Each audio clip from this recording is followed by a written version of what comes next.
Hi, this is Ruth Brunner. I have the pleasure today, November 30th, 2023, of interviewing Chief Michaels. He's our retired police chief in Windsor. And would you go ahead and state your full name?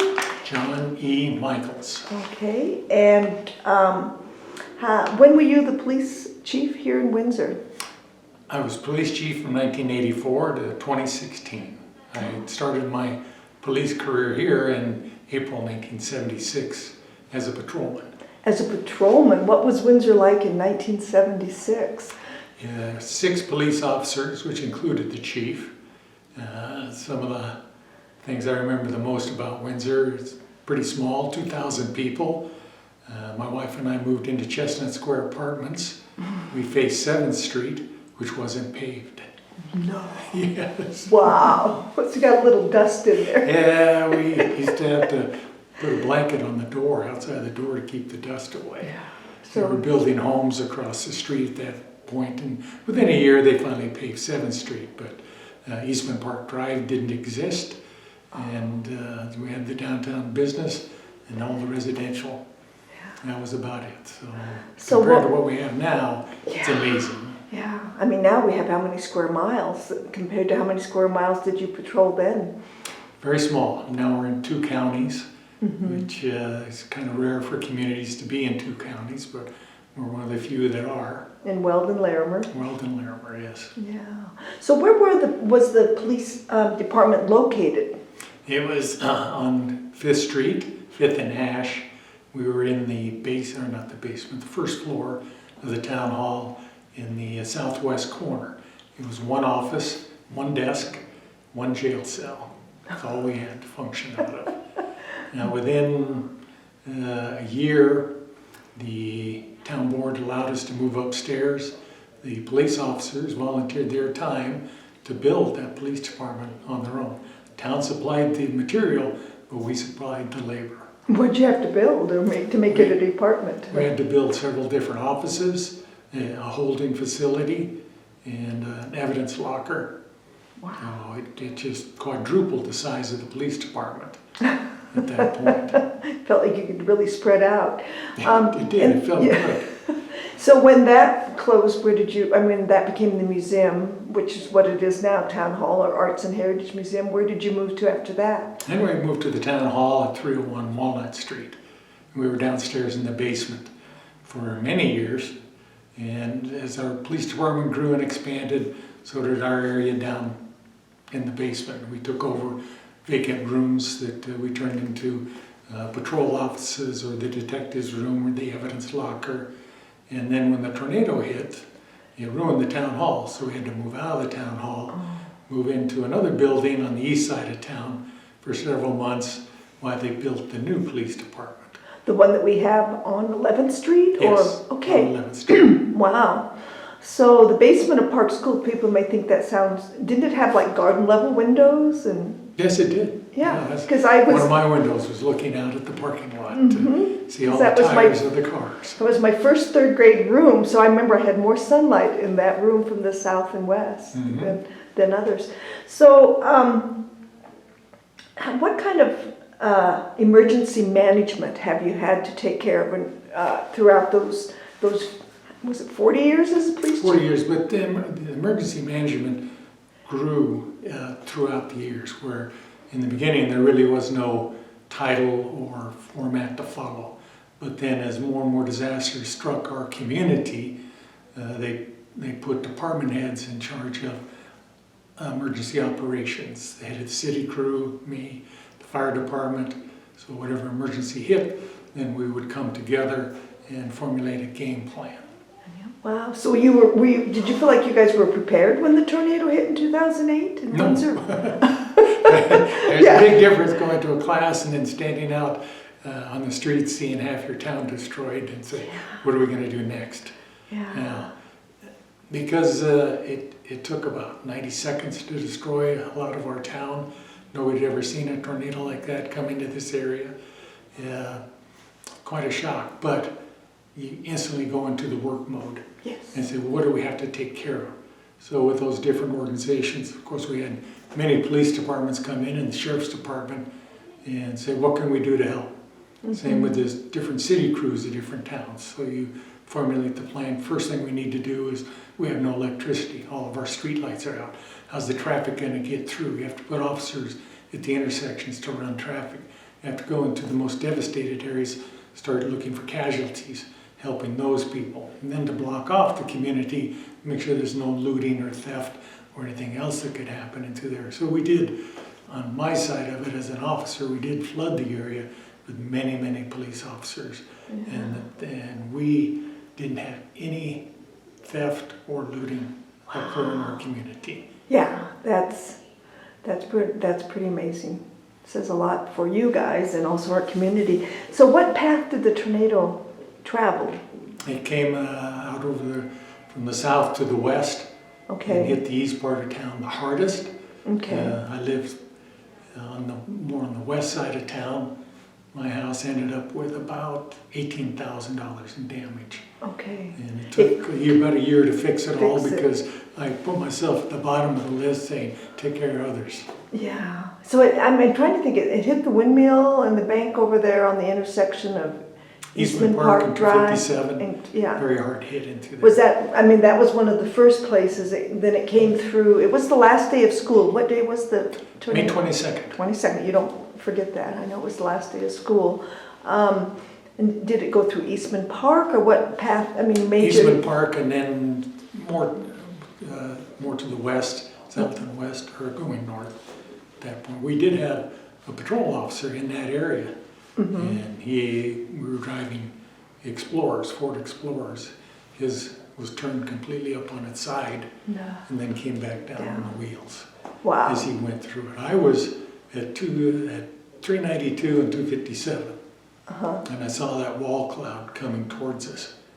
I'd never seen anything like that, and I just thought, there's something bad going to happen. Yeah. And I just made it back to the police department, 301 Walnut, which only took 45 seconds to a minute to drive there when the tornado hit us right at 301 Walnut at the town hall. At the town hall, 301 So I got to see it come by as I was looking out one of the Because doors. it took out a lot of trees in Main Park on between 2nd and 4th Street. A path there too.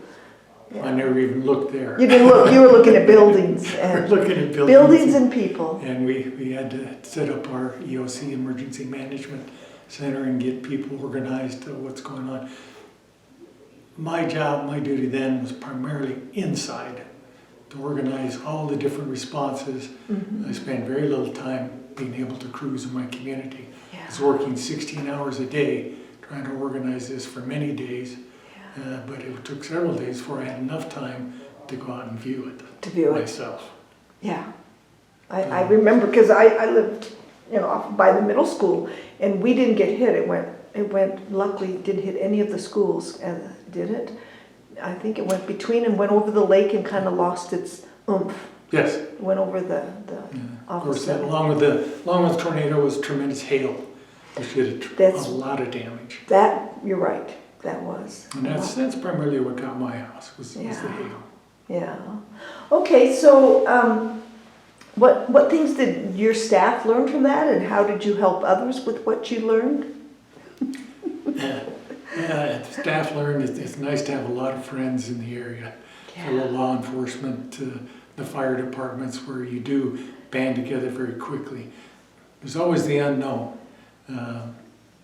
We brought in, like I said, many different law enforcement agencies, and I told them, whatever you guys spend on overtime, I will pay for. Oh. But you have to make that decision instantly, and then you hope the town board says, okay. Okay. Was it expensive for overtime and budget? I hadn't thought about Very that. much so. Very much. And I think, and it's tough to remember, but maybe a year later, we did get a grant from the federal government to help pay some of these expenses. Wow. Which helped out a lot. And the departments that showed up didn't expect to get paid back.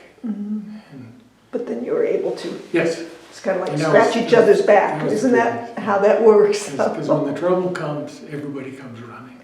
Yeah. There was a big backup on Main Street coming from the west from the interstate. Mostly people coming to look. Coming to look, and that's when our street lights are out. So how do we get the traffic flowing? Because then we'd have miles of cars just sitting there, which doesn't do anybody any good. If we need to bring in ambulances or the emergency response to get officers in a location, you gotta have the streets open so we can do that.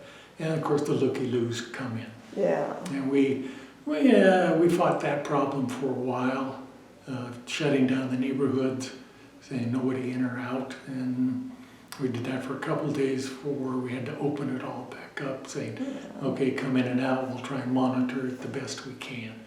But it went at least a couple of days to where we were very secure, so we could get back on our feet and then start to function in the recovery.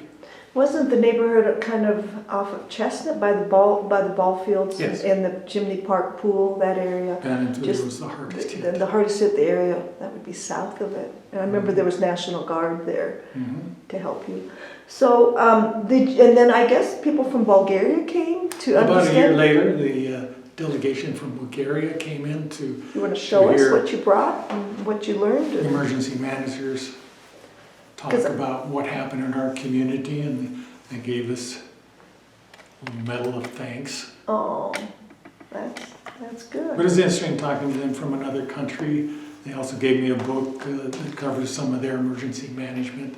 And in that same year, we did some classes for the state of Colorado in emergency management to share the wealth, share the knowledge, share the mistakes, and we can do better. And anytime you go through something like that, you will make mistakes. Yeah. And you say, you make the decisions based on the information you have at hand.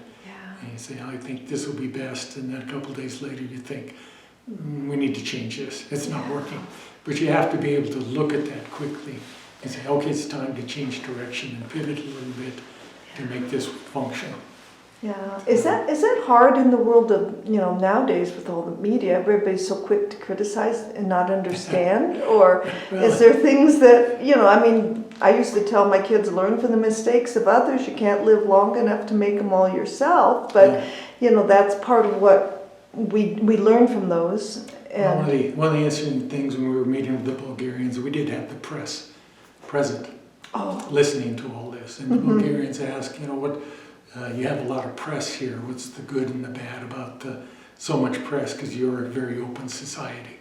And a lot of the press people I knew, because I deal with them all the time. And I looked right at them and I said, now I'm going to hurt your feelings. Because the press is a two-edged sword. It's good news and bad news. Sometimes they press too hard to ask questions that you really don't want out.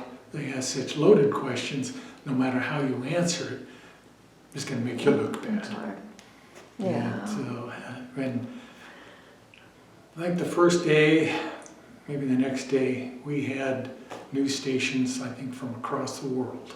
Yeah. And we had to do press releases. So you stand up there, and it's my turn to stand in front of about 50 different cameras, which makes you nervous to begin with. Yeah. And give my little presentation, and then ask for questions. So the first question from the back, with all these cameras on you, and it's going to go national news, was, I heard, Chief, that you turned off the tornado sirens. So I'm put on the spot. Yeah. Somebody has been talking to the press. And I said, we don't have tornado sirens. We never have had them. Yeah. We used to have a fire siren that would call our volunteer firemen to the station house to get to their vehicles. So I pointed to a guy over on the left, and he said, Chief, I heard you turned off the tornado siren. Same question, two different reporters, because people have been talking to him, giving him misinformation. So the first one didn't believe me. Now I'm trying to turn red. So we got more important things to talk about. Good for you. Good for you. I repeated my answer, we don't have tornado sirens. And today, we don't have tornado sirens. Oh, we don't? No. And why is that? We have reverse 911, we have emergency notification system that you get to sign up for as a citizen. You go onto the website, the town of Windsor, it'll walk you through it. Any emergency will come right across your phone. It'll come across your phone. That is the increase in technology. Yeah. Because I remember the volunteer fire department siren. It was on the old town hall. One of our jobs Fifth is Street, on patrol was when the fire siren went, we were supposed to go to 7th and Main. We had a key for the light that we would change the lights, that the light would always be green for east-west to get our firemen to the fire station. Yeah, that's right. 'Cause Luckily, we quit doing that. well, we'd be in church and they'd all get up and leave. And the beepers would go off right before the alarm did, so. But for many years, that's all we had was a volunteer fire department. And thank goodness, those were very dedicated men. Yes. They came out anytime that fire siren went off. Yeah. Now, I did have to write a volunteer fireman a ticket. Because as he's responding to get to the station, he plowed into a parked car. Okay. You gotta watch. Still be responsible. You can drive an emergency vehicle, you still have to control it. Mm-hmm. So, all right, so is there anything else about the tornado that you wanted to talk about? Things that people maybe didn't realize happened, or the role of the police department? Not realizing, but it is amazing how fast life can change. Yes. In 90 seconds, everything for the next year changed in our lives because of that tornado. Mm-hmm. But I think our community, I know, our community is much better prepared now than it was back then. I appreciate the response from everybody that happened. The citizens knew also that this is going to be tough for a few days, so let's bear down and see what we can do. Well, thank you for that and all your officers. How many officers did you have at that time in 2008, would you say? Well, that's very tough to remember because every couple of years we're adding officers. It'd only be a guess on my part. I'd say 12, 13. Yeah, but still much. How many do they have now, do you know? I think 48. Yeah, so that just puts it in perspective because 12 is not, that. When did you actually become the police chief? In 1984. 84. I was a patrolman and then I made sergeant. I was a patrolman for 4 years, sergeant for about 3 years, lieutenant for 1 year, and then I was appointed chief. So it was Chief Teal when I got here. When Teal left, Chris Mattson took over, and then when Chris left, I took over. Okay. And I lasted 32 years. Wow. What did what made you stay for 32 years, and what brought you to do that? I like the community. It's a great small town. They say the best thing and worst thing about a small town is you know everybody. Mm-hmm. That's true as an officer because you get to see people at their worst. You're trying to help them as much as you can, but you still get involved in an awful lot. Yeah. As a kid, when did you decide or know you wanted to be a police officer, or what did you? 3rd grade, 4th grade. Really?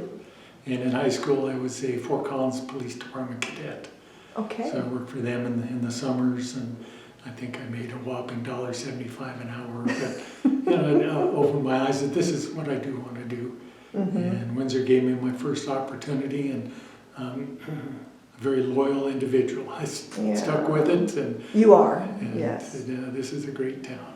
So you grew up in Fort Collins. Yes. What high school did you graduate from? I'm a Lambkin. A Lambkin, the old one down on Remington, or yes, what year was that? I grew up a block and a half away from Fort Collins High School. Oh, the one that's on Remington by the gardens. Yeah. Prospect and Matthews is where I grew up. Okay. What was I can't imagine all the changes you saw in Fort Collins, but... When I grew up, Windsor now is the size of Fort Collins when I grew up. Wow. Excluding the college, the influence of the college. But so what year did you graduate high school? 71. 71. And then what kind of training did you have to do or for being a police officer? Well, to be a police officer back then, I graduated from UNC and I was married. So I graduated in March of 76, and in April of 76, Windsor hired me. Wow. And I got 4 full days, 4 shifts with another officer showing me the town, and then on a Friday night, he handed me the keys to the patrol car and said, the next shift is yours. Now you know the way around. That's amazing. So now you have to be a certified officer to even apply. Through our community colleges, you have to have your peace officer certificate. Back when I was started, you had 1 year to go to the police academy, which was in Camp George West. We only had 1 police academy. All officers went there. So in January, I was hired in April. In January, I went down to Camp George West. It was 6 full weeks of training. Boot camp. And then In that case, 40 more years of training after that. Yes, that's the truth of what you learn. Every That's day. what I wanted to ask you, what you learn on the job. Every single day. So what personal qualities do you think you had or instilled in you that allowed you to be able to learn on the job and move forward and be successful and respond to emergencies? Always trying to be better, being as much help as you can. And you know, there were things that I did in the first couple of years I'd never do after that.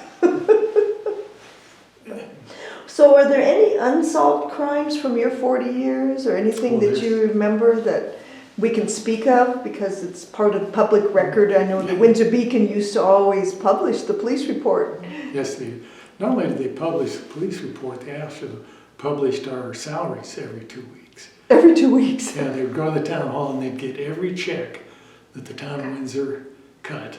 And they'd put the name, how much the money was, whether it was to Stephens for some food or whatever. It was amazing. And people even commented to me and said, you know, I read your salary in the paper.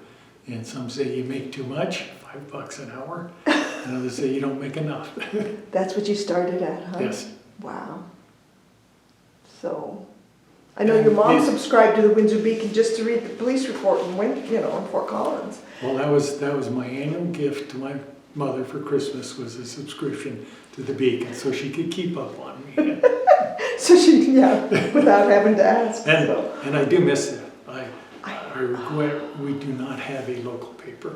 Yeah. And like I said earlier, the newspaper's always a two-edged sword, but they also published all of our crimes. Or I shouldn't say crimes, all of our calls for service. Calls for service. 2 or 3 times a week, a reporter from the Beacon would come into our police department and get every report. And I did like that, because I wanted the public to know what we were doing out there. And it's very difficult to do that now. In any town, Fort Collins, Greeley, you don't know what's going on, and I miss that part of it. I like that. That's a nice way to think about it. The calls you made for service. Yes. I think too often we think of it in a negative way, but it's a big part of the service that keeps our town. Oh, we used to do vehicle unlocks. We carried what's called a Slim Jim, a tool that you could slip into the window of a locked car and unlock a car for people. And many police departments still do that. And that's where you got to meet some of your citizens. Here's some poor man or woman that locked themselves out. You get to go in and say, here you go. Yeah.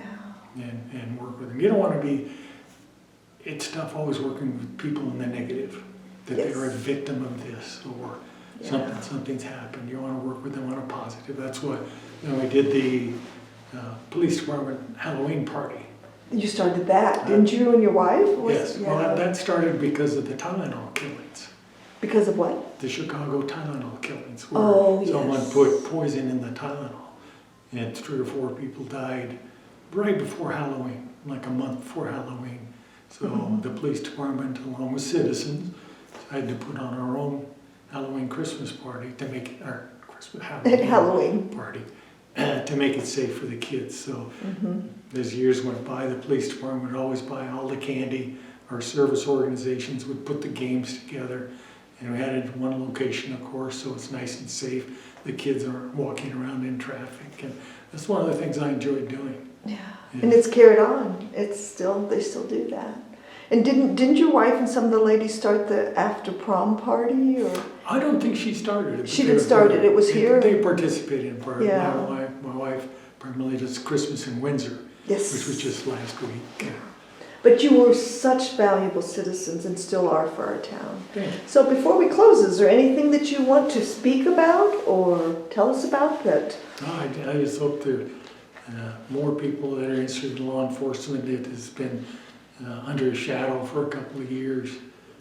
Defund the police, and we're in trouble if we defund the police. The police are our safety net. Yeah. They need to be out there. We need them, and we need them like in a personal way that you have related to them. How, well, I have one question. You have nothing else? What about technology? How has that changed Well, since 76? I had to go to the town board on a budget meeting and said, we really need one of these new portable phones so we can be in contact and that I don't have to talk on the radio, let everybody hear. And then the town board looked at me and said, okay, chief, you get one. Don't ever ask for another cell phone. Who could you call on the one? So that's how technology, who doesn't have a cell phone now? Yeah. But, as the new technology comes along, well, in 76, they had just started to come out with bulletproof vests. They're fairly new. Our police department would not buy one for you. They didn't buy our own pistols. Oh. You had to buy your own pistol, and if you wanted a bulletproof vest, you had to buy your own. All of that has changed dramatically. Yes. We used to buy used state patrol cars for our patrol cars, so we got them with about 110,000 miles on them. And then you fast forward several years to the fleet plan, where every officer had his own patrol car. Why is that necessary? Or a tornado hits your town, officers get in their patrol cars. You need these patrol cars available for officers. Yeah. So a lot has changed, and that's the progression as you go through the years. It was very positive. Where if the town had a little bit more money, we could spend a little bit more money. Yeah. Well, we are very fortunate to live in Windsor, Colorado, and Yes, we to are. have this interview today with you, Chief. I still call you Chief Michaels, but John Michaels. So thank you for your time and your many years of dedication and care for our community. Thank you.